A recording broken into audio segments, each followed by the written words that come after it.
I think for nonfiction authors, probably LinkedIn is a good, platform. There's three things that you can do to promote a book. There's three different venues. One is print, so that would be like bookmarks, business cards, placard, books that you send out. There's print.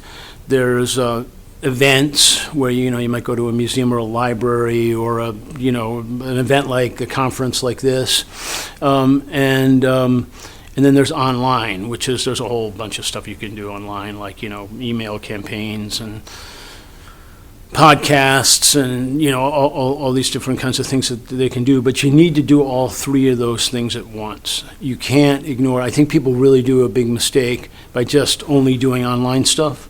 They're missing the boat, and especially now that the pandemic seems to be sort of behind us. I mean, we're here meeting for the first time. I mean, I know that they could probably shut it down like that if they wanted to, and that's kind of one of the reasons why I came all the way out here, was because I wanted the chance to network in person, because that's just the way it used to be. But what I'm saying is that you need to do those three things: the events, the print, and the online in tandem with each other. And that's probably the most effective. And nonfiction is easier because it's a business book, or it's something newsworthy, or you can probably get editors at the media to pay attention. Fiction's harder. I kind of equate it to sort of black and white photography versus color photography. Everybody uses color photography with their phone, but black and white photography is harder to do, right?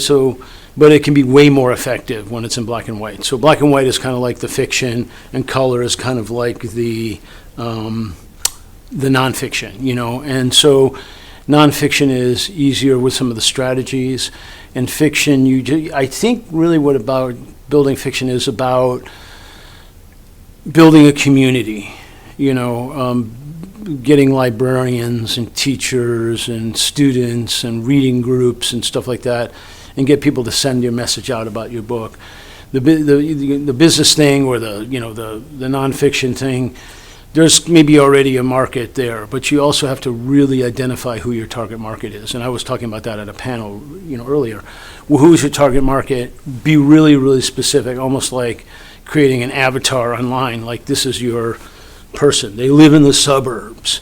They're between 35 and 65. They have a certain income. They drink Starbucks coffee. They read the New York Times, right? They hang out on, Google Hangout. I don't know. You know what I'm saying? And you target your market to them. And that, I think, helps with fiction more than nonfiction.